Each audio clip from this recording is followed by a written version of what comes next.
This is Abnormal Entertainment. Ladies and gentlemen of the internet. This is Steve's house. Mr. Stevie Wonder. Mr. Stevie Wonder. Mr. Stevie Wonder.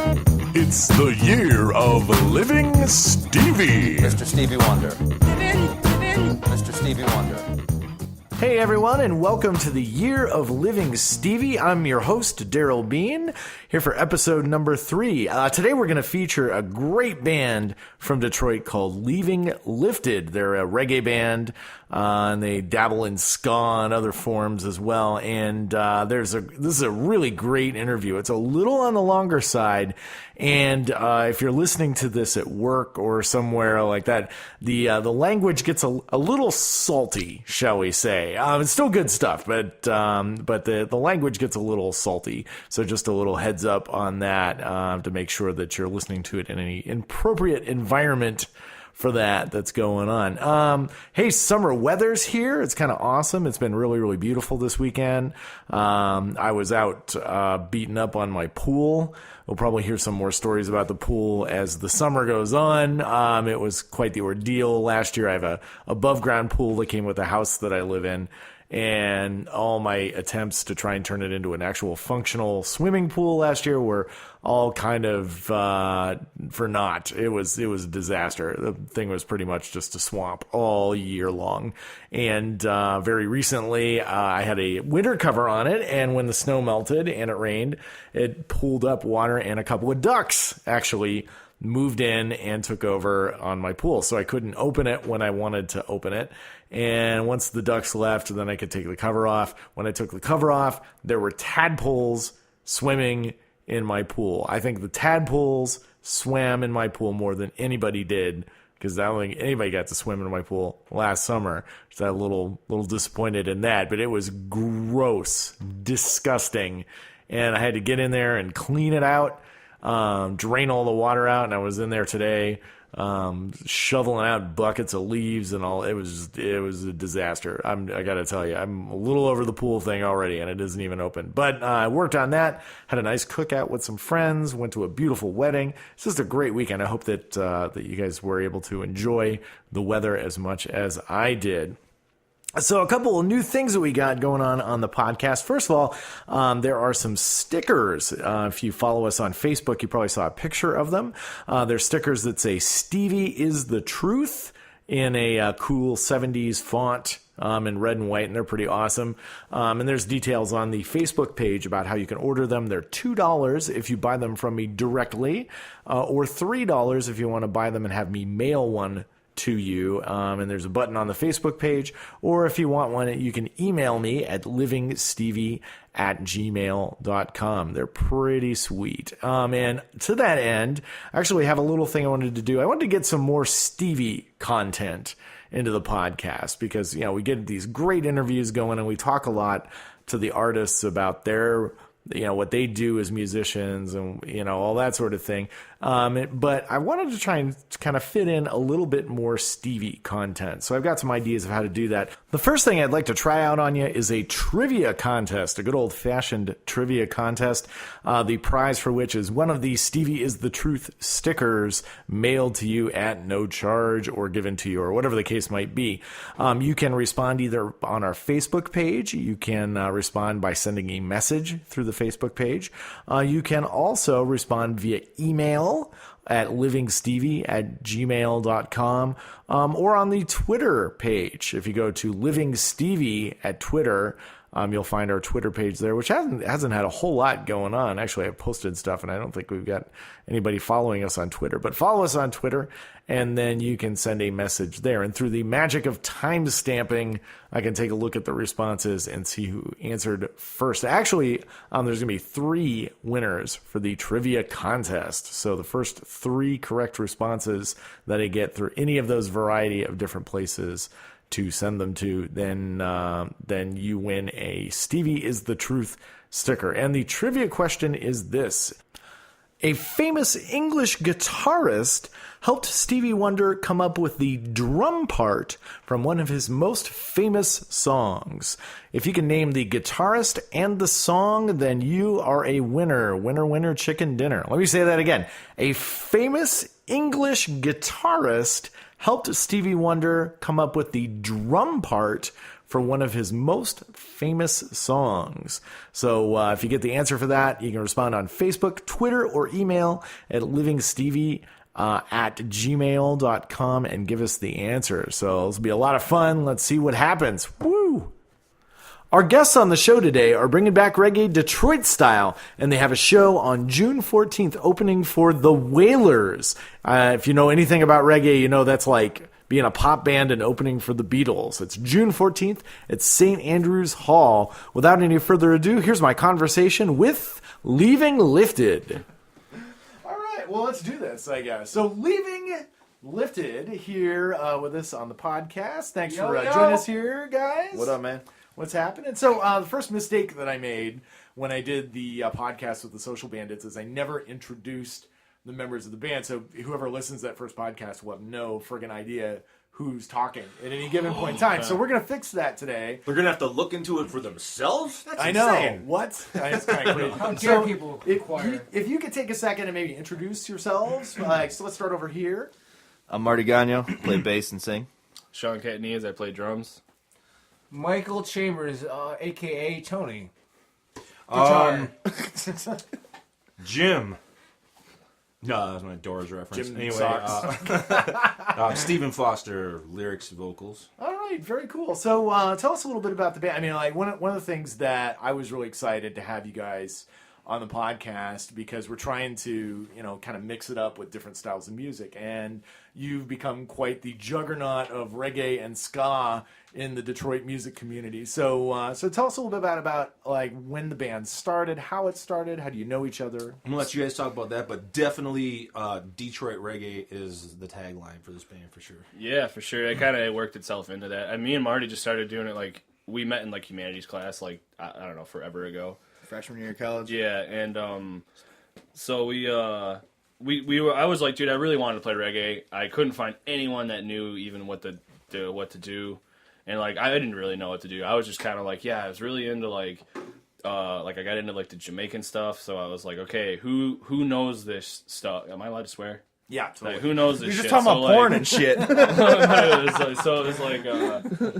was kind of like, all right, I wasn't that great at it at the time, but like I was like, that's the direction I'm trying to take.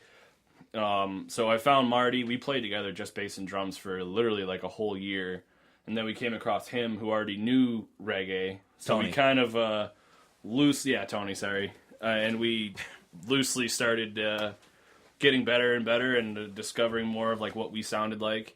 And then insert Steve about 5 years later, and now I think we got a real grasp on what's going on and everything Steve's added, and I think it's good because it's like, it is reggae, it's what we've always wanted to do, but it's also got, Steve added that extra flavor where something you can tell you comes from Detroit or something that isn't necessarily been heard before or whatever. So that's the very nutshell version, I guess. Awesome. So Yeah. to kind of back up just a little bit, you were saying that you guys played together as a bass and drum group. And that was it. Did you gig doing that? No. we did once. Kind of Actually, shit, we did. We did hired a a couple guitarist. times. Yeah, we had like hired guitar players. Gotcha. A lot of instrumental, just jamming. Gotcha. Like the kind of thing like we're in a bar and you hear that band, you're like, oh, these guys are new, Yeah. That was definitely us. But yeah. They're all plugged into one amp kind of a thing or whatever, Like we got our first set we ever played, we got done and we were expecting like this applause and the sound guy goes, you guys got 15 more minutes. That's funny because my first band when I was in high school, I remember we thought that the amount of time that it took us to practice things equated to the amount of time that we was on stage. So it took us a couple hours to get through the Learned that the songs, hard way, and then for we sure. had a gig playing at a spaghetti festival. Oh, that sounds amazing. Like, it's pretty sweet. Where's because it at? We got paid in spaghetti. Really, literally, like we could eat all the spaghetti. Oh, man. Yeah. I've been taking home Ziploc bags and everything. I know, seriously, just load me up. But we got there and we started playing and we got through all our songs in like 10 minutes. and we had to play for 2 hours. Oh my so God. So we Yeah. played songs like 5 and 6 times. It was ridiculous. That was like your raw hide. Yeah, basically, like, let's do the wreck of the old 97 again. Whatever. So, I think we played Taking Care of Business like 40 times. That's the People at those that's the gigs don't anthem of even the know. Spaghetti Yeah. Festival. You got to double dip sometimes. Totally. Oh, yeah. Or triple dip. Or You look at the crowd and you're like, who was here the first set that's not Sextuple here now? Yeah. Funny story about Marty and Sean. One of their first shows before Steve and I joined the band, I was invited by a couple old bandmates to come check out their students. And my Yeah. drummer actually taught Sean. And when my old guitarist was a student teacher up at Romeo, actually taught Marty. So he's like, oh yeah, let's come check out this band. You know, they're doing a reggae thing. You know, come check them out. And lo and behold, it's Steve's cousin was also Marty. And so before we were in a band, we were already hanging out. Even crazier, he came to that show too. Steve and then showed up. early on. A band that I was playing with called B-Dab was playing with the Chasers. Tony's Way old back, yeah. There's always like less than 6 degrees of separation. Yeah, it's crazy. Pretty Yeah. good. It was like almost meant to be in a way. That's interesting. So, what, like, I'm trying to kind of figure out how old everybody is. So, I'm guessing you guys are like in your 20s? Yeah, 25. 25. 25. Tony? 34. 34. And then, 36. Yeah, I was about to say, I think because I'm going to be 43 in a shit. couple weeks. So, and I thought we were pretty close. you look good, Bubba. Well, thank you. I appreciate it. So really interesting. So, it's almost like you got, not really, different, what's the word I'm looking for? Different generations. Oh, they're old as hell. But, you have to carry amps. You get for the those walkers stuff. in here. Yeah. No, that's more me with my I think shitty that's back. called experience. That's right. That's right. So, Tony, tell us a little bit about your background and, like, where'd you come from as a musician? Like I said, before when we were leaving Lifted, I was with the Chasers. I thought you were going to say the Philippines for sure. Well, that is where it Technically, started. I was born in the Philippines, born on American base. Dual citizenship, Citizen bro. abroad. Yeah. No, but before leaving Lifted, I was with the Chasers for a good 6 years. That's an awesome band, too. What was, and I'm new to Michigan. Well, not new. I've been living in Michigan for about 20 years. But as far as the scene, like, I don't know some of the bands that have been around for a while. So tell me about the Chasers. What kind of band is that? It was a 5-piece, 2 guitarists, bass, drums, and female vocalist. And we did shows throughout the metro area. Numerous shows with B-Dab. One of my most favorite shows was at the Emerald Theater doing the Pimps and Hoes show, hosted by Ron Jeremy. Pimps and Hoes Show, hosted by Ron Jeremy. And Downtown Brown played it, too, right? Yeah. Oh, no shit. We just played with What's them. up? Fantastic. What style of music was the Chasers? It was reggae rock, kind of like a No Doubt type feel. Okay. But we dabbled in a little bit of everything. Very cool. Very cool. And then, Steve, you and I know each other quite a bit. Like, we played together in Shotgun Soul. And Other little excursions. Other excursions. You even have, like, you've got more bands than, I don't know, I've had haircuts, I think, or something. I'm not He's the sure, Heinz 57 flavor band. Yeah, that's right. Yeah, it's funny. Me and Sean were just talking about this, about, like, about certain types of brain damage or frontal lobe incidents in which you just consistently have language and spew and write a lot. And one day, I'm not going to be surprised if that happens, because you got, I have fallen into a habit of writing something or recording something every day, pretty much. And, a lot of that is just going to turn into, as you know, just vaulted stuff. Yeah. it's the one thing. Nobody will ever hear it, but it's there. And you can always draw on something should you have to, but when you're just constantly in that mode of, you groom your brain towards production, and that's what happens. So that's why I can't sleep ever. It's like my brain's like, oh, now you want the to pen and shut pad? down? You need to do a song about this. Like, please, brain. Let me rest. You're only Stop tired when it. you need to work. It's when you But need to I've sleep. had man, I identify with music pretty much right away. Like my mom will tell us had told the story about being just about 2 years old and stumbling around, grabbing things in the house, trying to mimic Johnny Cash songs that were being played. So, Oh, right on. I don't remember that, but I believe her. And from there, kind of, I just always had this identification with him, man. Before I even ever did anything, I was a huge music fan, and it wasn't enough to just be like a fan of music. You want to participate exactly. You know, what it even was. if it's not same great, here, you yeah. still want to play some role. You know. Exactly how I grew up too. Yeah. I grew up with a lot of music in my house too. Yeah. Although I'm probably in my family, I think I'm the only person that's any sort of like professional musician in any sort of way. Like my aunt plays violin, and she just kind of does it a little bit, and then like I got an uncle who plays guitar. But other than that, that's it. My cousin Marty and I come from a huge family. Our grandparents had 10 kids, and then all their kids had kids. But I was sort of the first one that kind of started following a path and doing things. And it was so odd to a lot of them. They thought I was slanging drugs. So I'd be getting calls about studios. I'd be getting, and one of my early producers, and he was studio engineers, was Benny. So I'd be like, "Hey Benny," and blah. I'd hang up the phone. This actually happened. My mom's standing there. She goes, "I know Benny is a term for drugs." I go, I'm like, "Mom, I'm going to a studio in Mount Clemens." You know, it's like there's something shady was going on. It took a long time to convince them that something musical was happening. That's hilarious. Yeah, it's like that. There's this Tom Petty documentary, and he was talking about how he was in this band, and they would go out and play, and he'd get paid, and he was trying to kind of convince his parents that he wasn't like stealing things to make money. It's like, no, I'm making it doing music, and they're like, yeah, right, whatever, you're stealing stuff. So. To be fair, I also was dealing drugs, but I was also doing music and working in studios. So there's that. So not there was always, that. you know, that kind of a thing. So being that, it seems like you guys have a lot of different musical activities. Like you do a lot of different stuff. Living Lifted is one of the bands that you play, but there's other stuff that you do. So what do you feel like your ambition is for the band, or what do you feel like the goal is that you're doing? World domination. Yes, Right. like Metalocalypse. No, I want to be. I Reggaeocalypse. want to have people look at Detroit as not like reggae can't possibly come from there or something like that. You know, I want to know that there's people here that do know what they're doing, and like they can take a step in that direction. Also have obviously it's meeting of the minds. We're not by any means roots reggae or first wave ska or anything. I know, like that, but. I know we're going to get into this, but there's a show coming up, Bob Marley's Wailers. That's going to be a sold out event, more than likely. And then we played with a Sublime cover band, which has been making their living doing that forever. That did sell out. At St. Andrews, and that was sold out. So and then that was on the same night as Red Hot Chili Peppers show. at the Joe, yeah. And we still were good. We're here, and I just remember thinking, I'm like, this is like our people.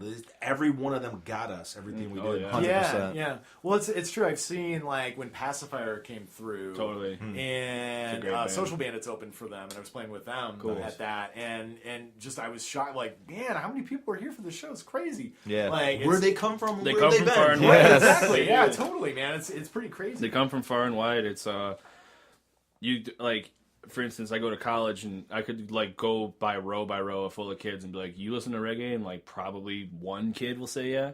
But then you go to these reggae concerts and they're sold out 800 people, and it's like, yeah, I mean, people come from out of state, from across the state. It's It's a niche community, but I think it doesn't have to be. You know what I mean? Right.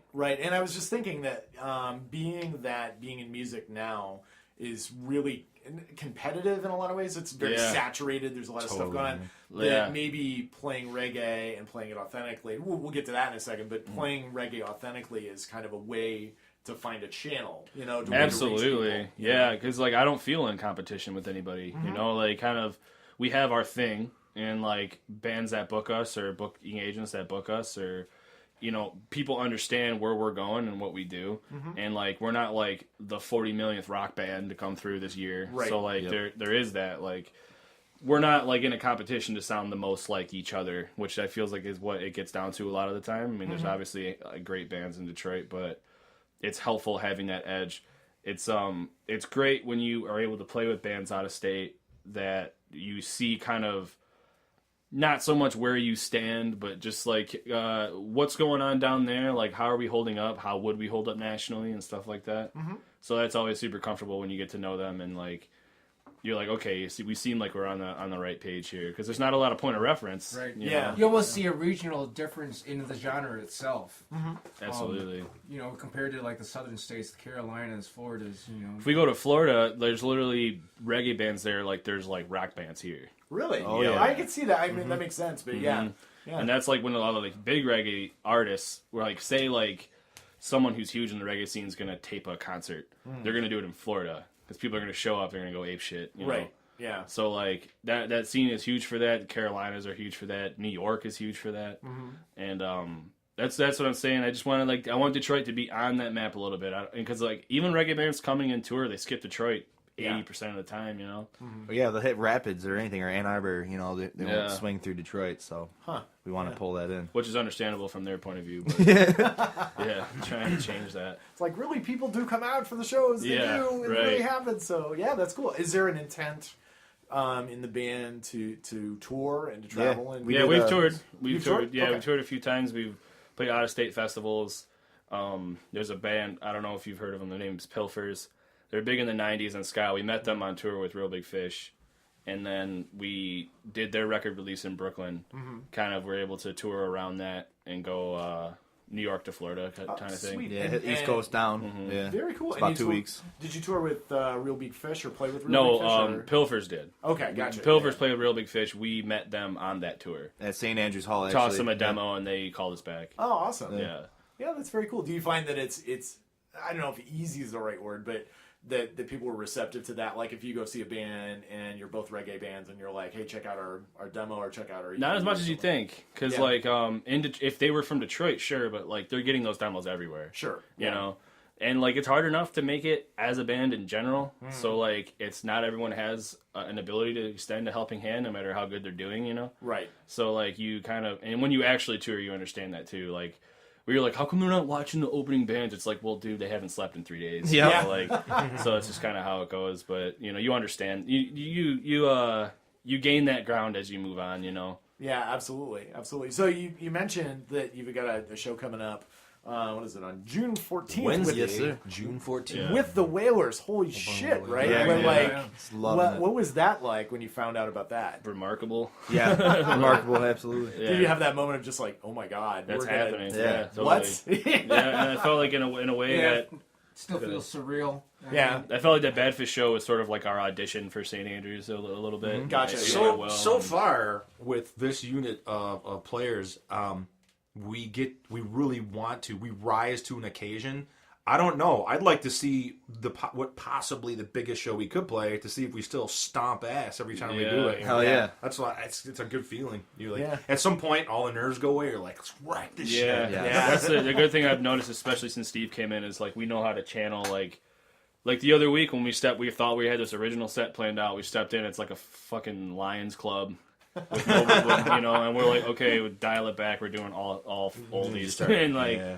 you know, we can. That's the kind of thing we can start doing, and I think it's been really healthy for all of us as musicians, and Yeah. like, you know, growing a little bit. We write better because we're forced to play more and step outside the box a little bit. So Yeah, that's really when I think that's when you know, like, when Right. you're in a situation like that Lions Club situation and you're in a band, that's when you know if, like, yeah, we can do this. Gotta Whereas if adapt you're, to like, adversity, If yeah. you can completely change gears exactly, and be like, these people are not going to want to listen to this Um, stuff, so we yeah, got to do right. that. Supposedly there was not a lot of dancing, but when we got there, all them people got out on the floor and started going nuts. That's awesome. Oh, really? So, Because I was about to say, Good, my experience playing in meter. those kind of clubs is like that, where, Right. like, they're like, well, they don't dance, but it's okay, they like you. And it's- Yeah. These people don't give a shit about like your artisticness. I don't know if that's a word, artisticness. They don't care that you spent time writing these songs. They just want to fucking hear something relatable that they can dance Yep. to. Yep. And it's like you have to relate to that. You know. I will say too, just to follow up on the Whalers thing, we can get back in that area.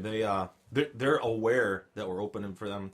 One of their friends smoked a blunt with the Whalers in Florida, and was like telling them, "Where do you get to Detroit, man? You're Yeah. opening, Leaving Lifted's opening for you." And Yeah. then I did a little talking to him online. Hey, I know Leaving Lifted who's opening for you guys. And Yeah. great. That's awesome. So, Yeah. like, how many people from, say, the Bob Marley era of Bob Marley and the Wailers? Well, I know for sure Family Man Barrett. Okay. Yep. And Oh wow! yeah. Holy shit! Dude, and it's like crazy family They're lineage, family too. members. Yeah, the they daughter. passed it on to like their kids. Well, and it was Family Man Barrett and the drummer, where they were brothers.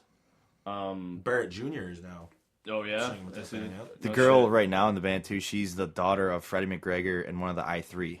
Oh wow! Yeah, so it's like Holy crap. it's stacked, man. That's gonna be insane. They are It is, sick. yeah. And It's I really watched their insane. Facebook Live clips, and then even at soundcheck, it's like, God damn, dude. Like, And also when you watch their videos and anything they post, there's a lot of people that are just in love. I with saw that them place, with man. 311 a few years ago at Freedom Hill. Yep. And they fucking crushed it. Dude, I couldn't get off a fucking shift at McDonald's. I was so pissed that day. I'll never forget it. I almost jumped out the window and flipped everyone Well, off. this was Curse you, Ronald!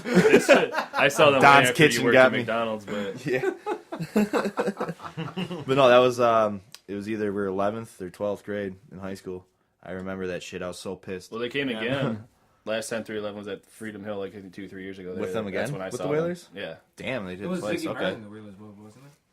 Nope. Yeah, I thought Ziggy was the last time.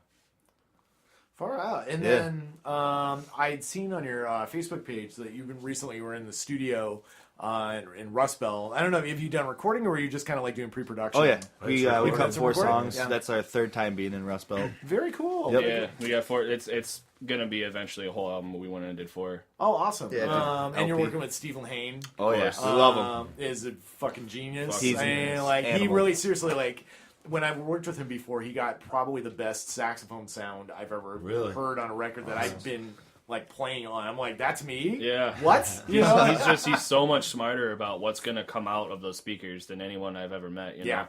Like at the time, if he's like, nope, we're good, we're keeping that take. It's like, all right, man, just take what he has to say, and like he's gonna make it work. You know, he's not gonna be lazy either. Another thing I like about Steve is like he'll like turn his phone off. Recording, like doesn't give a shit, like that's what he's doing at the moment. Yep. And, Yeah, he's remarkably focused. I think that's I what think it makes him almost helps that he successful. actually lived in the studio. That's how well he knows it. He did have to live in the studio for a while. Studio dweller. Yeah. That's fantastic. So, do you have like an idea of when your full length might come out? Hopefully or- by the end of the summer. Cool. That's awesome. Are you going to release any songs before that? To Oh sort of yeah, tease up to it? yeah. We're Couple not teasers. at the point where we're hoarding material. You know, we want to Yeah. get it all out there. We put out some teasers. Yeah, Yeah, sweet. You're going to tease. and and it's good because now we're putting out songs that we wrote and did with Steve. So it's like it's such a an awesome experience Fresh going in. I'm the excited studio. about Yeah. it. It's good material. Yeah, very it came cool. out really good, and fucking Steve, not to blow him too much, but like actually added like a whole new level of character that we didn't have. So I'm really excited for this stuff to come out. Yeah, that's Absolutely. fantastic. I can't wait to hear the stuff when it comes out. So It's all different yeah. too, man. I like it. We got a little funky reggae one coming through that it doesn't cross the line of cheesiness, because when you mix funk and reggae, that can happen easily. Yeah. So we got something like that. We got a good straightforward reggae song, good ska song coming out of that. So each song out of those 4 are completely different. We're gonna keep building, but it still has things that tie each other in. That's gonna fit into an LP. So it's not too different, but it's enough to keep fresh new ideas coming out from us. That's definitely one thing as a challenge as a reggae band we were talking about is avoiding the corniness. Yeah. Some Yeah. ideas you just like they're working, but it's like this is too the corn is too heavy. Yeah. General You know, Cornwallis. within the genre, you could easily pigeonhole yourself, and we try to diversify yourself. enough Right. too. Yeah. Yeah, we Talking scrapped about ideas that shit. were good, but like we're just like, nah, it's not us. Yeah, yeah. So actually, that's kind of a nice lead in to a question that we were talking about a little bit earlier. Was the idea that reggae and ska music have a certain cultural cachet, right? Mm-hmm. Like they have a certain cultural weight attached Absolutely, to them. yeah. And I think, and I'm just conjecturing because I've never played in a reggae band personally, Mm-hmm. but I've known groups that are kind of like world music groups, if you will. Sure, I know what you mean. And like I would consider that like an extra challenge. Like you have to kind of prove yourself to be knowledgeable and know like know the different styles. 100,000% true. Yeah, yeah. So Yeah. so if you could talk, because you would know way more about that than I would. So it'd be kind of interesting. I to hear some of think that. just to start, like, music can be regional, it can be cultural, but it's always universal. No one man owns music whatsoever, and for some reason or other, be it funk, be it blues, be it reggae, I've always felt it. I was talked about like early 2000s. I went through a breakup, lost this place. I had to go stay with a friend, lost a job, and he had the box set of Bob Marley and the Wailers, even all the scratch stuff. And I listened to that stuff, and the entire year it like pulled me back up into some sort of positive approach, like kept me afloat. That's music. that's not appropriating anything. It was in me. It's in people. Even if they deny it, it's just that they're denying it. But that's exactly It's like I take my inspiration. What I play is I listen to Jamaican reggae, a lot of the roots stuff, and we're not like a roots band by any degree, but it's like we understand like the lineage, like where it comes from, and how important it is to remain loyal to those things, like still having your original sound, but like not be one of those fucking beach reggae bands that just throw some upstrokes on a rock song. It's Right. Like, like, boom, nothing wrong with that. A lot of great bands that do that shit. But that's never what I was interested in. So it's like, especially in Detroit, where like everybody's bailing, and if there's a reggae band, it's like the fucking hokiest shit, you know. I mean, there's a few good ones. I don't want to knock anybody doing it in Detroit right now, but like it's like, you know, it's more common to come across somebody who's half in, and that's not the way you're a reggae band. You don't just dive in like, oh, I'm starting a reggae project this week. It's like it takes fucking time to learn, and like and I think any real reggae fan can recognize someone who's faking. I think lyrically, another thing I appreciate about music, but especially with a particular feeling about reggae, is just how like happy that it can be, even when they're talking about the most oppressive shit, Right. Which is its point. So I'm not afraid to have fun with it lyrically, to use my voice to accent certain things. But I'll dial this back real quick, like to hip hop. I lived in Detroit as a kid. Those are the sounds that I heard. That's what I identify with. And to this day, you know, I don't change my voice when I rap. I don't appropriate ebonics or you know, I've never been called a wigger. What I do is, you know, like rap. I just happen to rap. Rapping is what you do. Hip hop is like an emotion, a feeling. We've talked about this. So, Right. Yeah. you know, that's the thing that for me separates it from somebody trying to like fake up in the game or something like that. Like you're wearing a costume, Totally, essentially. man. Right? Yeah. Exactly. That's what I love. Any of the hip hop edge that Steve will throw into these songs, and Oh, yeah. none of them are rap songs, but it's just they have that Detroit flavor, and like in Detroit, it's kind of hard to avoid hip hop to any degree. Like it's everywhere. Well, sure. Yeah. You know? Absolutely. I think So this is why I like good. the term Detroit reggae. Doesn't, you know, it means a lot. Right. Yeah. Like I've you can always do it. had It's a- not just like what you're doing, you know. I've always had a drawn to music with movement to it, funk, reggae. You know, being a product of the '80s, you know, Michael Jackson, Motown. I mean, I just had such a draw to him. I mean, I remember watching Moonwalker, just dance along to Michael Jackson movie, and then like, you know, it delved in further into the Jackson 5, and you know, that opened up a lot more doors for me. Yeah, what you love will definitely attract you. I mean, it's there's no mystery that things fall into place like blues, hip hop, reggae, funk, Motown. I mean, everything has a rhythm backbone on it, and it's the feeling you get out and the passion. And like, I mean, I started playing bass. Well, I started playing guitar first, but I joined a blues band, so I started playing bass. You know, in a blues band. I've always loved like good hip hop. And reggae, you know, it's I found my love in that, and like they're all very close. I mean, there's a lot of ideas shared too. It's not copyright infringement. I mean, you look at old reggae, there's so many ideas, so many rhythms that are going, you know, through many different outlets that are just it's ideas shared and expressed, and it's the love of it, you know, Yeah. creating, Reggae- building on top of, you know, other ideas of other people. That was another great thing about reggae. I mean, it's a music that has changed with the times. It has so many different textures and so many different influences. You know, like, you know, hip hop, you know, funk, reggae, there's just jazz. Yeah. I mean, there's just so many different levels of reggae that if you actually dive into the genre itself. Dance hall reggae was there at the beginning of hip hop. That's what had me started. This is what they were doing. Yeah, it's shouting out. MCs, you know, and DJs started screaming like the reggae, you know. And even dancehall since then has modernized a little bit, but what we stick to is more like that late 70s, early 80s, like where like you hear a hip hop artist, you'll like hear a line that they spit that you've always heard growing up, but then you start listening to reggae, you're like, oh, that's really got that. I don't Yes. know where we're going right now with this, but that's an awesome tie-in to talk about Stevie's reggae excursions. Yeah, actually, you know what? We'll come back to that in Okay. a second. But that's a really cool thing. That's a cool thing to talk about. Oh, I had a question for you before. Sure. It's okay though if you got it. I'll be 2 seconds. Okay, that's all right. So what I was gonna ask, maybe you guys can come in on it too. Sean had used the term roots band. So what does that mean? Like if you're somebody that maybe isn't as familiar with all the different. I'd say probably the crossover between like ska and to the reggae genre. Some of the pioneers of the sound itself. Mm-hmm. I don't know. Sean is a library of. He is the library of it, of reggae artists. That's exactly what you want. Maybe we'll hang. We'll just wait for and chat about something else. I guess I don't know. He's definitely the roots master. Like when we first started hanging out, I showed him some of the more contemporary artists. You know, like the Super Villains and Pacifier and whatnot, and then he really schooled me as far as.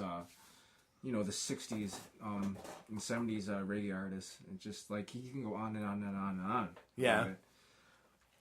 That's pretty cool. Yeah, no, I was impressed, man. I mean, when we started together, our love for reggae was growing, but he had all the background of it, man. He was really interested in the history of it. What sounds came from where it started, from first wave to two-tone. You're gonna want to ask him about his mother's position in music too. Right. Oh, yeah, okay. A lot of the hip hop samples that you hear on some of the modern day stuff, you can root it right back to all these reggae artists that Sean knows like the back of his dick. Oh, Yeah, well, like the back of his I know the one that like stood out to me was Biggie and Tupac both do it, where they're like, the fuck is the line? Biggie's like, rub your titties if you love hip hop. That's a song by Yellow Man, where it's just like zoom zing, and like everybody took that shit. KRS-One was using a lot of reggae shouts too. Yeah, as we do, we cover a lot of KRS-One because like he knows his shit. Yeah. What's that one that Sean Paul song? Mr. Love, I love, love. I'm still in love with you. Oh, that's originally Alton Ellis, but like another chick did that too, hip hop girl. Huh. So yeah, we were just chatting a little bit about you used the phrase a couple times, roots band. Yeah. And for me, because I know a little bit of reggae, but I don't know a lot about the history of reggae and a lot about the background. And I know a lot of people listening probably don't know either. So if you could maybe break that down a little bit, that'd be kind of cool. Just what the term means? Yeah, like what are some of the different genres? Like roots, I mean, the dance obviously, hall, All right, yeah. encyclopedic about what it. kind of happened was like in Jamaica, ska. I'll just start right at ska, where that was the big thing. They found a way they could have big band dance music, sell records, and compete with sort of like the Motown thing that was going on. And that kind of transferred into more of like rocksteady, where it slowed down a little bit, but still had the same timing and syncopations as ska. And then eventually Rastafarianism sort of took over the Jamaican scene, so it went to more of like a roots where they started playing reggae, where they kind of half-timed it, like instead of the upbeats, they were playing on the downs and shit like that. And then it became more of like religious and powerful, and they were talking about this, I saw this in a documentary where they're like, you can't say something that truly meaningful in a ska dancing way, like, so we had to slow it down, we had to put it in a format that's that way. Right. And so right around like the late 60s into the 70s, roots music was like huge as hell. And there's different phases. Like you can hear the difference of the early roots, and then going into like throughout the 70s, where like the drums weren't necessarily just doing one drop, so the rim clicks all the time. They're actually throwing in like the snare. They start putting 4 on the floor eventually, and it was like all these different rhythms. Like the reggae one drop that just like you would you're just dropping one in on the measure, which is why they call it that. And then it turned into put 4 on the floor, and eventually they're just doing straight up snare hits, and it's so yeah, I mean basically like that's what roots would be, is like I don't know, I'm trying to think of like a better way to say it. It's before like the dance hall came out, and just when reggae really became a thing. Sure. Because like reggae's newer than a lot of people realize. I'm a little surprised actually when you're giving the timeline, like we're talking the 60s, right? And it's like that's not that long ago. No, really, not at all. And I'm pretty sure when it started, a lot of people thought it would be a fad, Well, the thing about reggae, Jamaica had just become a country, and so they were trying to find their sound in itself too. Oh, that's true. Yeah. And so like they had the ska that was out, but then it's just like they just became their own entity.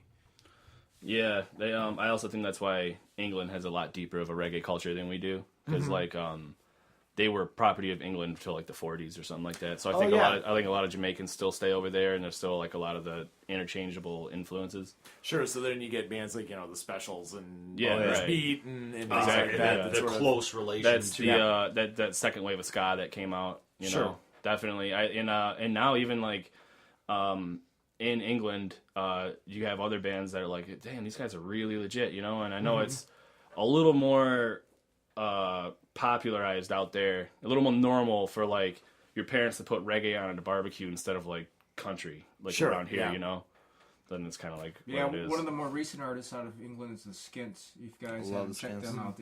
They modernized the sound big time and just brought the genre to a different level. Absolutely, Yeah. I agree. Fantastic. I guess I'm as I'm listening, it reminds me a lot of how people listen to jazz. There's all these different styles and genres, and there's some people that are extremely traditional. And it's like if it's not a bebop quartet, or if it's not a big band. I mean, not so much a big band, because a lot of the people that would be really traditional about that are passing away, because that would have been the 30s and 40s. But a lot of people don't think it's jazz if it's not, like a 5-piece with a piano and a stand-up bass and saxophone and trumpet or something like that. Whereas then there's also groups that are more fusion, or groups that play bebop but do it with more modern instruments. I'm thinking of like Meliana. Right. Brad Meldau and Mark Juliana doing this thing. I love Mark Juliana. They're amazing, awesome, right? Dude. a lot of those guys are coming back to Jazz Fest. Have you seen them? You live? saw him last year, didn't you? Yeah. Another thing about reggae is it all depends on your producer. And Big time. Yeah. one of the early producers that made a big impact on the map of reggae was Lee Scratch Perry. Right. Yeah. And those guys, Cox and Dodd first. Yeah. And it's weird, like almost how like that ragged sound became like signature to it, where like if you were back then, if you just recorded regular pop music, you'd be like, what's this guy doing? And then it kind of took on a culture element of its own. And that's another part about the Roots, is like it was more of its own thing. That's why when you hear Roots, and then there's different kinds of that. So you have like the deeply religious stuff and the let's smoke a joint stuff and like all that shit. So yeah, I mean, what was happening in Jamaica was so like painfully original at the time that like I think the more closely related to that you get is the more you can say you're a Roots band or something like that. What's kind of interesting, I was recently listening to an interview with Eric Andre. Oh, nice. And he was talking about Jamaica, and he was saying that like people think it's this like relaxed, happy, fun place, and it's really not. Like, a real country, man. Like there's a lot of shit Struggles. going on. Oh yeah. that's third world, Yeah. time. How's that impacted the music, do you think? Greatly. I think that's the inspiration for the music. I mean, I've been to Jamaica myself. I went to the Bob Marley Museum and stuff like that, and were able to experience that. When you're driving through the hills and you're seeing someone walk to their shack that they built themselves with a bucket of water on their head down the road, you're like, okay, you're not in America, So it's like, I think a lot of the real painful poverty, especially back in like I said, the 60s, 70s, and when Bob Marley was coming up, and the political wars that were going on, and like all like the stuff that was happening, the loose governing of it, in the white supremacy, which like honestly back then, I mean, it's a primarily black country, but the prime minister and everything was white, and the rich That's again testament to the power of music. Like, Yes. you can't stop it. It has almost always been a revolutionary tactic in some form. Look at like the spirituals and the ways that they used music in the Underground Railroad. Yeah. Certain songs were encoded with passages and ways to go towards freedom. So this is what you're talking about. And not to belittle it, but as a reference, back again, root of hip hop, there were 3 dudes that had no money for anything, but the power of the music they wanted to do turned them into a group called the Fat Boys. And the one guy was doing drums and bass all with his voice, and the other 2 would just rap over him, and that's how they got discovered, just doing these insane songs with just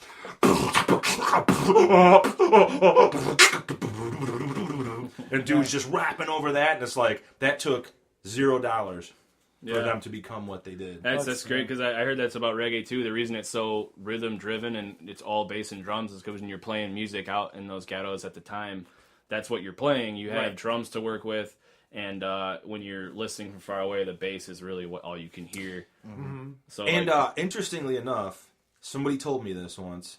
Old blues guy, jazz piano player from New Orleans, said like, a man of deception has uneven rhythms and does not like music. He can't fathom like a groove or something. You know, that's when you see people. Where do I see it the most?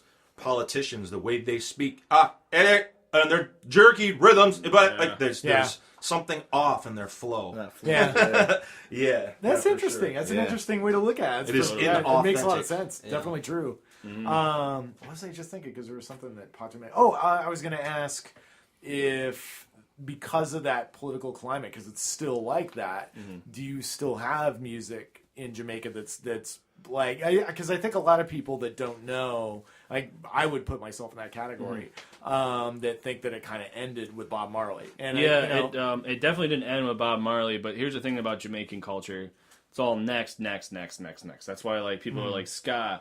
Well, that was big for 10 years. Rocksteady, well, that had its 7 years. And then he had reggae, and that had a while. And then it went dancehall. And it's like, the dancehall now is actually like Reggae too. a lot of like, reggae, like a lot of Cuban rhythms and stuff like that. So like, interesting. and we messed with that a little bit. Just a lot of that boom, boom, pa, stuff like that. So like, there's not a lot of roots reggae coming out of Jamaica. In fact, I think the top like 5 or 10 roots reggae artists selling right now are from America.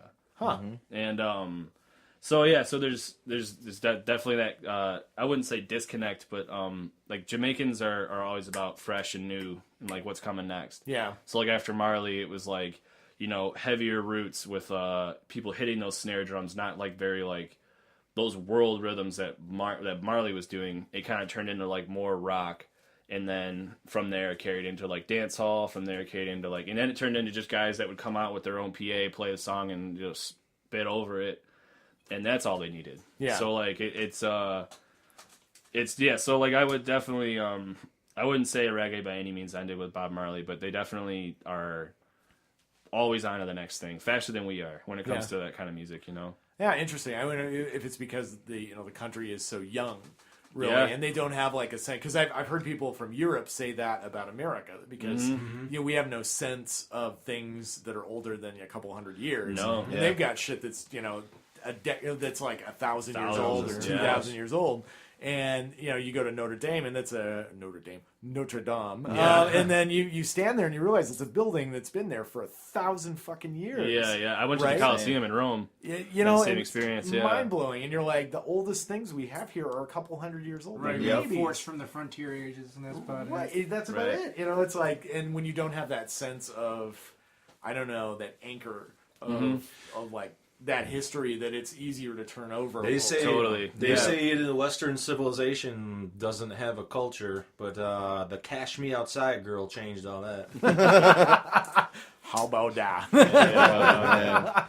So, Steve, to come back to you, you were making a point about Stevie. This is kind of a good time to kind of morph into Stevie. You were talking about how Stevie used reggae rhythms, a little bit, or something like that. I'm gonna back up just a little bit. Like, I first became aware of Stevie Wonder. I've talked about this before.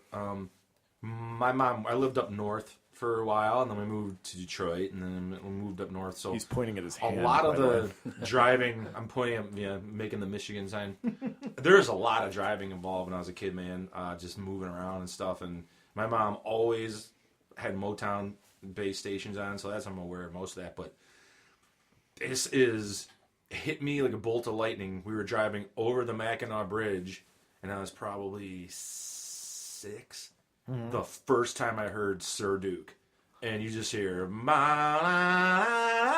like the windows are open, it's sunny, you're in the middle of the Mackinac Bridge. That's something you never forget. Yeah, no kidding. That's crazy, because that's my I think my first, not only musical memory, but like my first sort of conscious memory as a person is I was like 3, right? And I was born in 74, so that was 77. So Songs in the Key of Life had come out the previous year, and these songs were still on the radio all the time, right? And my mom and I were going somewhere, and this is 1977, so I was sitting in the front seat of the car, No seatbelt. No seatbelt. Also, 77 folks. Road beers all around. Push that out of the way. No, there was no beers. But, Good daddy. and we had, like the seat. We had one of those cars that had like the seat was partially like a woven material, but it was also like a pleather as well, right? So and it was summer. Damn. And I had those like shorty shorts with the piping. The white lines on. Yep, exactly. Yeah. And I sat down on the seat, and it burnt like my ass, basically, man. right?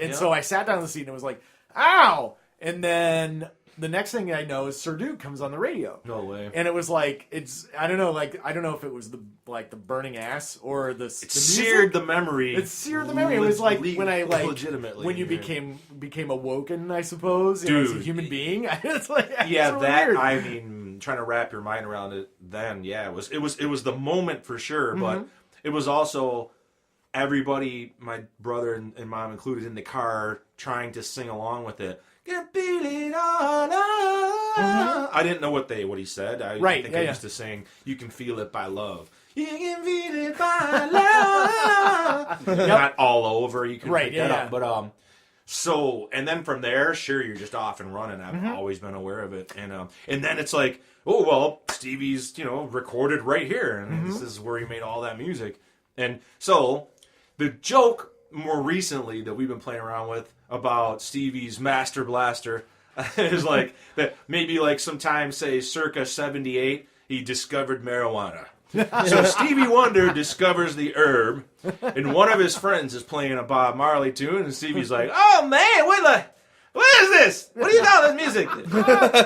It's like, "Oh, well, It's backwards music. Stevie, it's called reggae, and this is Bob Marley." Is like, "Oh, we should do this. Like, we should do something like that. Yeah. Let's make a rugga. What is it? A rugga song. Let's make a reggae song." Let me go visit that guy in Jamaica. He probably found weed a lot earlier than that, but So it's I'm sure, but there was that year in 1978 when It's a good story anyway. But when his closest friends called him Stony Wonder. You can tell because like they're playing that reggae song and fucking A, like it's like so their own. You know what I mean? Like it's so definitely reggae, but it's clearly all with that themselves. song, yeah, that was his foray into like playing around with those rhythms and off-time stuff, which is what he is all about, playing around all the time. Yeah. Playing music means one thing to people. Playing music means another to others. So that's why when you had this awesome idea about Year of Living Stevie was like, psh, the first thing that comes to mind, of course, is like, we'll do Master Blaster. Yep. Then you listen to it, and it's like the things you think you can just grasp. You're like, no, this is tougher than we thought.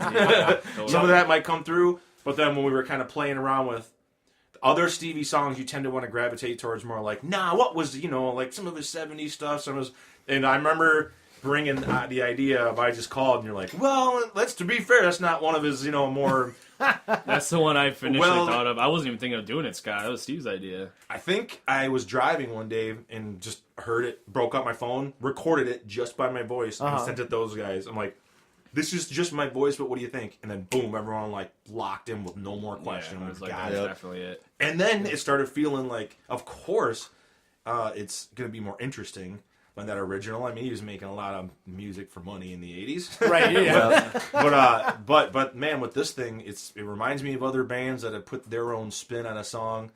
A Joe Cocker scenario with Get By With My Friends. The definitive thing would be great for this to happen. Well, it's interesting too because I think that a lot of times there are great songs that are just stuck in shitty costumes. Like for example, I think of like somebody may throw something at their phone or whatever when I say this, but like if you think of like Wonderful Christmas Time, right, which is a horrible song. The Paul McCartney dude. Like he bought a synthesizer and he's farting around with it. Dude, and he made a song, right? That But part kills me in that song. But the melody's not bad, and when you strip it down and you put it in a different context. I feel that way about a lot of the 80s, especially with the new wave shit, where it's like, without all the like dinks and danks of the fucking keyboard, and it's like, just, if you actually listen to the melodies and what's going on, it's actually for good. the rest of our lives, though, you will never get away from simply having wonderful good. It's always going to be. That's the part that drives me nuts of that synth, dude. Dude, in the chorus, he's just like banging on. It's like, It's just it like, doesn't oh even, my God, it doesn't fit. I don't want to be a dick about this, but that was probably Linda's idea. Well, even, man, I swear, some songs were meant to be created and then inspired by others. Like, there's this artist. He's an old artist called Lil Roy, and he covers Lithium from Nirvana, and that song was meant to be turned into like a reggae song. Like, Really? And it is Little Roy, not Lil Roy. It was like he's from the '60s. Yeah, But he Little Roy, not Lil Roy. He's not of the Wayne. Yeah. But like he cut. It's called Battle in Seattle, and he was like a front to back album of all Nirvana reggae, like roots reggae covers. Oh, Yep. far out. That's Really amazing. sick. That one sounds stuck out to me the ridiculous. most, Ska though. jams and Yeah. everything. Oh, it's Really great. good. Yeah, good reggae ska. But like Wow. that one, Lithium, stuck out to me the most, man. Like, you got to hear it, especially the horn section. Everything. It's perfect. You couldn't change anything Sliver, to make too. it better. Sliver's a gem. Sliver's I'm gonna have excellent. to check that out. Little Roy. What was the name of the album again? Battle in Seattle. Battle of in Seattle. Maybe. Battle of Seattle. Okay. Yeah, maybe one of the two. I'm gonna have to check that out. Yeah, that check sounds really, that. really interesting. If you're into that shit, dive into Easy Star All Stars. Oh, God, they yeah. have front to back covered Dark Side of the Moon, OK Computer by Radiohead, and Thriller Michael Jackson, and they're Thrill Job. all the shit. Yeah, that dub. They're all like straight like reggae. Huh. It's Yeah. called Dub Side of the Moon. Was the record Yeah. they Oh, did. I've heard of that. I haven't Yeah. heard the record, but I've heard of it before. Yeah. That's cool. That's Yeah, awesome. really good. So Master Blaster. So yeah, we're kind of getting into the point now where we'll talk about the songs that you guys are doing, and actually, you kind of broke a rule a little bit because remember the whole thing where like Start with that. oh, Steve and I were talking about this where like I pick a song and you pick a song, and you guys kind of pick both songs, and I'm like, yeah, it's all right. I like both songs. It's so good, you know. Like, Dude, I really want to do Frontline, but then like It was- they came out with Call Yeah. Say I Love You. If it's one thing I'm Scott was consistent great. with, I've just the rules go right through my fucking ear. Out there. that's when the Never- interesting shit happens when things happen that Surely you don't wasn't intentional. exactly expect, you know, like so yeah, that was cool. So Master Blaster, you're kind of talking about a little bit about why you picked that one. What else about it? It was kind of an obvious, Yeah. but it also is something that, believe it or not, they still play that thing on the radio in its entirety. I still hear it on random stations every once in a while. I'm like, Yeah. man, and people sometimes don't know that they like reggae music Yeah. until they're moving to it. May And not you even got realize hooked. that they're listening to it. And that's been one for sure that I know people that have no knowledge of reggae love Master Blaster, and you're like, Yeah. Yeah. so even though that seemed like an obvious one, once we started working with it, I also appreciate where his voice is going with it, what he decided to write about. He surely touched on some aspects of Revolution, you know, some parts of like those words, you know. Great vocal melody on that song too. Yeah, well, you know, Nice, yeah, powerful. Stevie, right? He's an animal. Right. Yeah, and even though the song Boogie on Reggae Woman has the word Right, reggae in it, No I mean, reggae. I had more connection to Master Blaster. Yeah. You know, that's funny you mentioned that because that's the first like when I saw that song, I saw the title and I'm like, and then I Had to played be it and that. I was like, that's Right. I don't know a lot about reggae, but Not very that's much reggae. Yeah. I mean, it's a great song, don't get me wrong, but Oh yeah. As an example of Master Blaster, when he says, they want us to join their fighting. That's what he says. But our answer is to let all those worries, like a breeze, your fingers slip away. Peace has come, you know. A third world's right on the one. Now's the time for celebration because we've only just begun. He's talking exactly about what we said about music being a revolutionary aspect, to rebel against establishment ideology. That's what made reggae big, I think. Oh, yeah. That anti-government edge that it So has. those words make total sense to me. It's Yeah. exactly- Yeah, and it's cool how, you know, one of the things that I've discovered as I've been kind of going through songs and kind of like, you know, familiarizing myself more with, and most people know the 70s albums, but listening to more stuff from the 80s and the 90s, is that thread is still there. People just don't know. Right. But you take an album like Conversation Piece, for example, and like 99% of it is this stuff where he's talking about the state of the world and, you know, all this heavy stuff. And there's like the one, in my opinion, the weakest song on the record was the single. And it was like, I don't even remember the name of the song. It was some That's how it goes cheesy a lot of the ballad time. thing. And Yeah. like, and all the rest of the record is pretty great. And it's all stuff about, you know, why are we killing each other? Why is all this stuff going on? social observation. Yeah. So I think, you know, a lot of times people forget about that side Oh, of yeah. Stevie.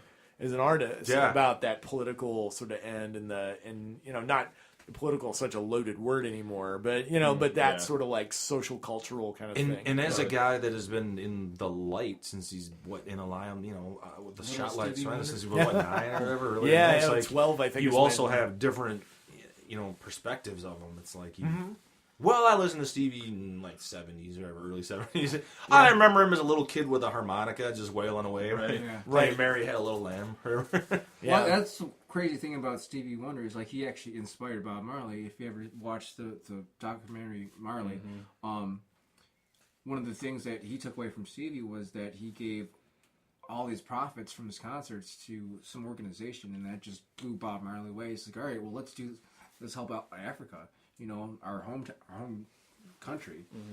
So I forgot what concert he put on over there, but Bob Marley fully funded it all with his own money to put on this concert. I forget what it's called. I think it was in Zimbabwe. Yeah. Yeah. Wow, that's really, really amazing. So cool. So let's take a listen to Master Blaster. Bill, I challenge you to not nail it. Fuck it up a little bit. Why not? That's what I usually do, man. Why can't I play something right for once?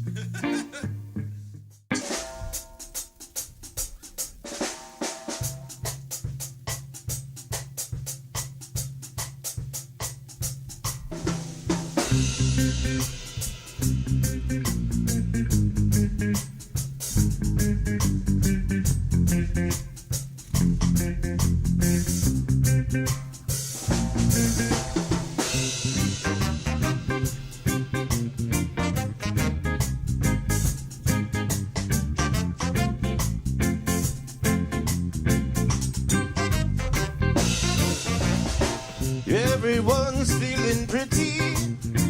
It's hotter than July. Though the world is full of problems, they gotta touch us even if they try. Oh, from the park I hear rhythms. Molly's hot on the box. Tonight there will be a party. I'm on the corner at the end of the block. Maybe you didn't know you. We'll be jamming until the break of dawn. And then nobody ever told you that you will be jamming until the break of dawn. And you're gonna be jamming and jamming and jamming and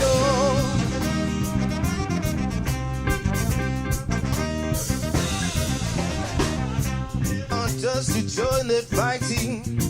But the answer today is to let all our worries, like a breeze through your fingers, slip away. Oh, peace has come to Zimbabwe. Third world right on the one. Now's the time for celebration, cause we only just begun. If you didn't know you, we'll be jamming until the break of dawn. I bet nobody ever told you that you will be jamming until the break of dawn. I bet nobody ever told you that you will be jamming until the break of dawn. I bet nobody ever told you that you will be jamming until the break of dawn. You will be jamming and jamming and jamming and oh yeah.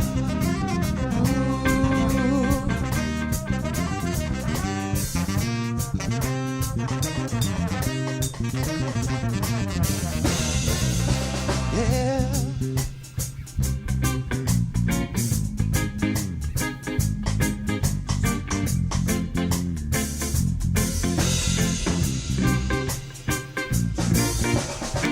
You ask me if I'm happy.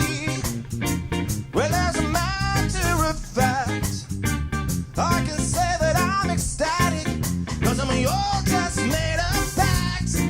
Yeah, we've agreed to get together. Join us children in Jah. When you're moving in the positive, your destination is the brightest star. Bet you didn't know you will be driving until the break of dawn. I bet nobody ever told you that you will be driving till the break of dawn. I bet nobody ever told you that you will be driving until the break of dawn. I bet nobody ever told you that you don't stop the music. Oh,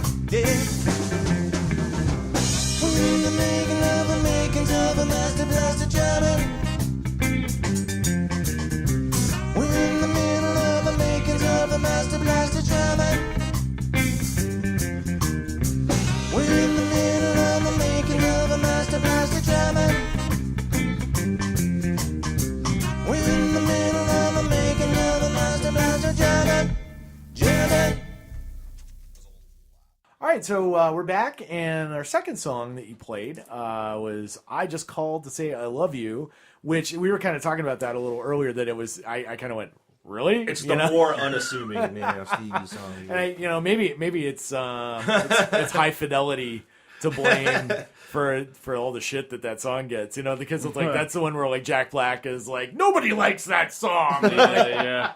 That makes that song a perfect candidate for a mashup. Yeah, totally. Just for that reason. I picked that because I actually did like it, and everyone else was like, "Oh yeah, good thing we went with the ska version or whatever," because that's like one of Stevie's like worst songs. And I was like, "Well, I picked it because I fucking liked it." I guess I'm the only one in the world, but like, no, I love what happened with it. But I remember I was like 3-piece band, Stevie Wonder song, that one could work, and then thank fuck that Steve had the idea to throw the skanks on it and shit. Yeah, totally. Like, I remember when you sent me the first demo of it, I'm like, oh my god, this is amazing. This is going to be great. We did a couple phone demos, You got the first one with the ending still not really worked out. I'm like, just send it, we'll go with this. But it's super fun to play, man. Like, I love playing that thing. It's got an awesome feeling. It makes me happy to hear that thing.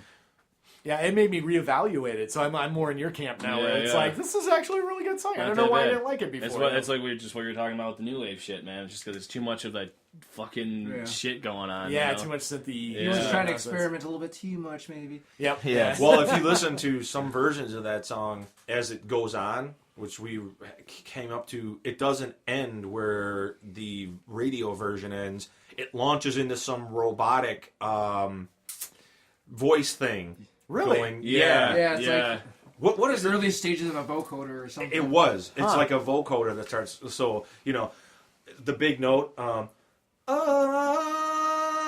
It doesn't go da da da. It goes. Vocoded like the robot thing. Wow. It keeps going. I'm like, why did they think this was a good idea?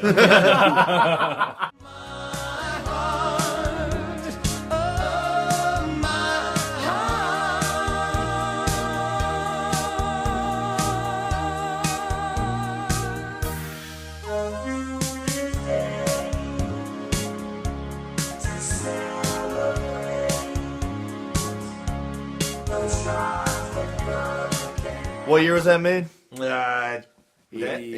I want to say early 80s, but I actually don't know. Cocaine. I'm gonna say mid 80s. It's a great idea. 85 or something like that. I'm gonna have to look up that version of the song because I've never heard that. It's probably one of the first couple ones that come up. It's like very extended strange, version but or something. another feeling of this is like, so we've already road tested it once. We tried it out at a show last weekend, and amongst the oddest crowd not identifying with much of that, they seem to like that, and that's a good sign.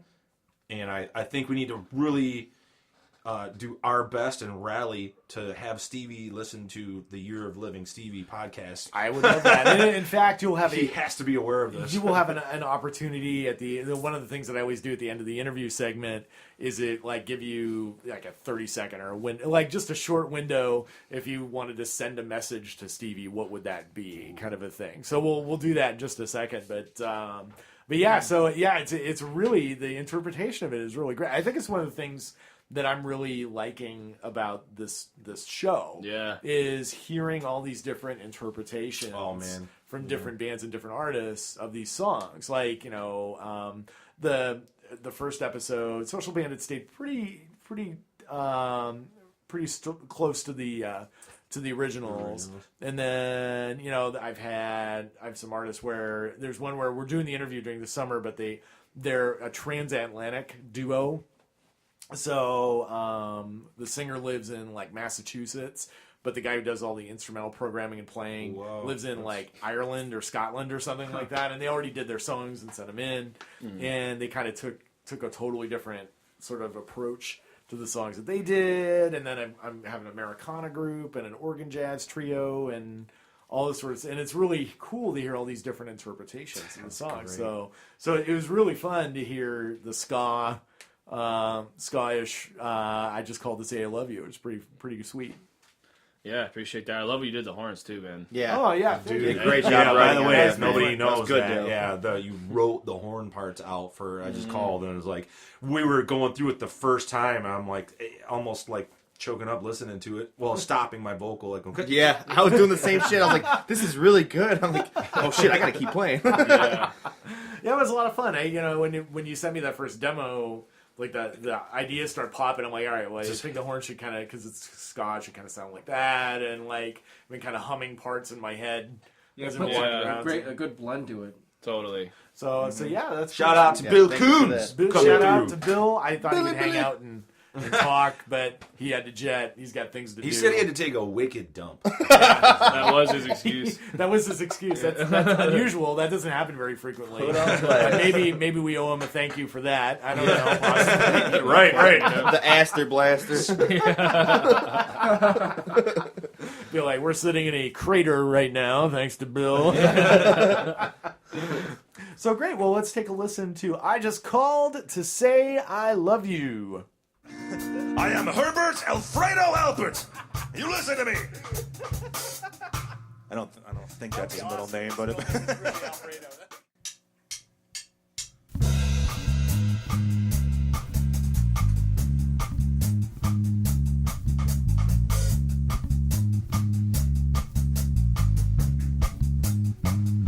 No New Year's Day to celebrate.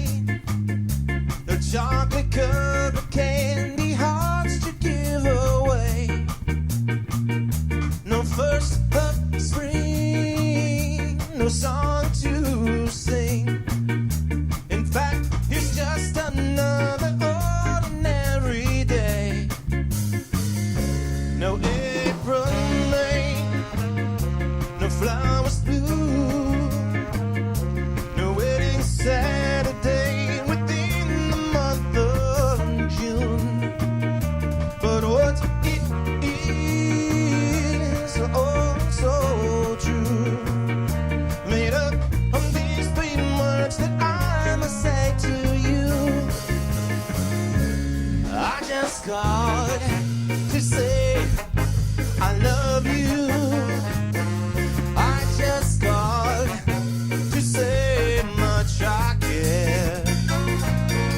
I just called to say I love you, and I mean it from the bottom of my heart. No summer's high, no warm July, no harvest moon to light one tender August night. No autumn breeze, no falling leaves, not even time for birds to fly to southern skies. No Libra sun, no Halloween, no giving thanks to all the Christmas joy you bring.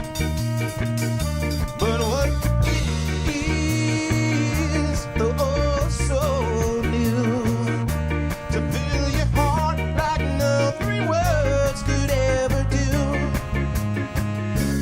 I just called to say I love you. I just called to say much I care, yeah I do. I just called to say I love you, and I mean it from the bottom of my heart. I just called to say I love you. I just called to say much I care, yeah I do. I just called to say I love you, and I mean it from the bottom of my heart. Oh my heart, oh my heart.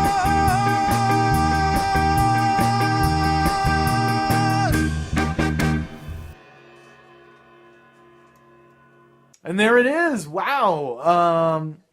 So here at the end of our interview segment, as I mentioned a little earlier, we do a little thing where you get a chance either as a band or individually to send a message out, because we're hoping that Stevie might be interested in what we're doing and hear how, because really the big reason we're doing this podcast is we love Stevie. Right? I mean, we absolutely love Stevie.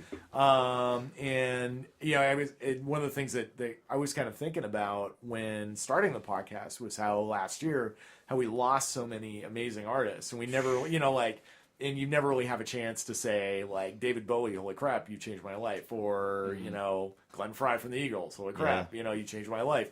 And I thought, what a shame it would be if because the time, as much as it breaks my heart to think about it, even, it's like there's going to be a time when there's not going to be, could be a Stevie Wonder, and how much of a shame would it be to have somebody that's impacted our lives so much and not have a chance to say thank you and we love you and all that sort of stuff. So that's what kind of inspired this part of the thing. So cool. So if you had anything you wanted to say, if Stevie were listening, what would you want to say to Stevie? It'd definitely be thank you, like from the bottom of my heart. I mean, his music does speak to me. Would you say that you mean it from the bottom of your heart? Bottom of my heart. we just called. I didn't even mean to do that. I swear to God. I promise you, Stevie. That wasn't meant. But I mean, from the inspiration over the years and how many people he's affected, and for us to be able to have our spin on one of his songs is like a blessing to be able to do.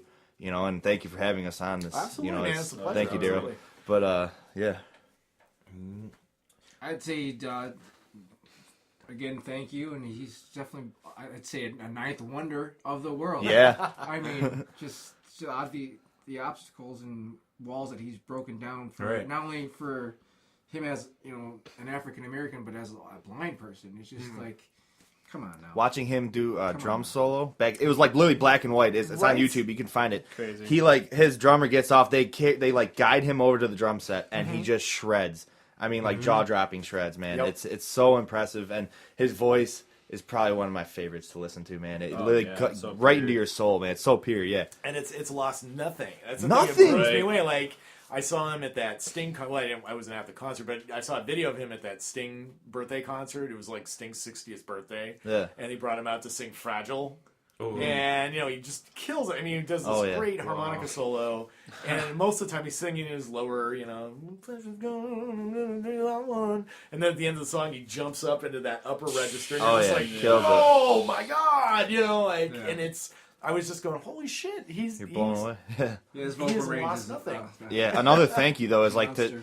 how much joy you can see he's having as playing. Like you it's feed off. It's very infectious. Like, I mean, from what he had to go through, and it didn't even phase him once. Yeah. You listen to him and you're like, no, that guy's as happy as can be, and Yeah. it really shows. You lead by example. I mean, this world's depressing as shit every which way you look, and Right. you look at him and he's just cracking a smile, just even talking to people and shit. He's just always in the best mood I've seen. I know Yeah. everyone has their fucking down times, but like, as like a whole, like in the public, he's done a great job with just bringing joy to people. Right, he has Yeah. a certain purity and innocence does. to his voice. And Yes. you can't ignore it. Yeah. I would say, Stevie, hit me up, man. Come by. Let's hang out. I make amazing steak fajitas on the grill. And just to say, like, thank you, dude, for making a song that eternally burned a moment into my heart and mind driving over the Mackinac Bridge with my mom driving the car listening to Sir Duke. Can I say that's pure Michigan right there? Pure Michigan. Yeah. Stevie and the bridge, dude. We need Tim Allen to be like, that's pure Michigan. Signed, sealed, You blue. get him on one of these. Your Dude. trip begins. Well, awesome. Thank you so much, Leaving Lifted. Thank you. Thank you, That was Daryl. awesome. Thank you so much. And all right, this is the year of Live It, Stevie. Stevie. Thanks so much to our guests, Leaving Lifted. If you have the opportunity to check them out, remember on June 14th, they are opening for the Wailers at St. Andrews Hall in Detroit. It's a great venue. It should be a super great show. Breathe deep when you're there. That's all I got to say. I think you know what I'm talking about. But man, that was a really great conversation and some great performances. Speaking of which, In 2 weeks, on June 19th, please make sure you do not miss this. We have Motown legend Dennis Coffey here on the show. He's going to be talking, and there's a great performance. You're going to learn some stuff. It was an amazing conversation. It was a real honor and a privilege to speak to Mr. Coffey and hear about Motown during the heyday of Motown, and some of the stories that went along with that as well. And it's really great. You're really, really going to enjoy it. So please make sure you do not miss out on June 19th. Dennis Coffey here on the Year of Living Stevie. Speaking of that, if you would like to keep on top of all the things happening here on the podcast and be able to order stickers and all that sort of fun stuff, you can check us out on Facebook at Year of Living Stevie. That's our handle there, www.facebook.com/Year of Living Stevie. You can also follow us on Twitter at Living Stevie, or you can email livingstevie@gmail.com to keep in touch. You can also always go to the Abnormal Entertainment website, abnormalentertainment.com, and all things Year of Living Stevie will be found there as well. If you would be so kind, if you're a iTunes subscriber, if you could leave a review. There are no reviews. Folks, no reviews. That's not cool. Even if you want to tell me I'm annoying, I don't care. Just put it down, please. It really helps me get the show to the highest level possible. I've gotten some great feedback from people verbally, which is super cool. But it's nice to have it on the website as well, especially if it's somebody that I don't know. If you're somebody that is listening that isn't somebody that I run into on a regular basis, and you had some thoughts that you wanted to share, even if it's, gosh, shut up, you're annoying, you can put that down on the iTunes reviews site, please. But if you're enjoying the show, please, a nice review would be very, very helpful, and it'll help us get to that goal of the new and noteworthy section that I mentioned at the beginning of the podcast. So thanks to Abnormal Entertainment for being our host. Thanks to Leaving Lifted. We'll see you in 2 weeks. Stevie is the truth. See you later, everybody. Mr. Stevie Wonder. Mr. Stevie Wonder. Mr. Stevie Wonder. Head to abnormalentertainment.com for all of our podcasts and blogs. Go to cinemaheadcheese.com for our movie reviews and news. Don't forget our YouTube channels, Abnormal Podcast and Cinema Head Cheese. Get us on Twitter at Abnormal Podcast, and find all of our shows and Abnormal Entertainment on Facebook. You've been listening to the Abnormal Entertainment Network.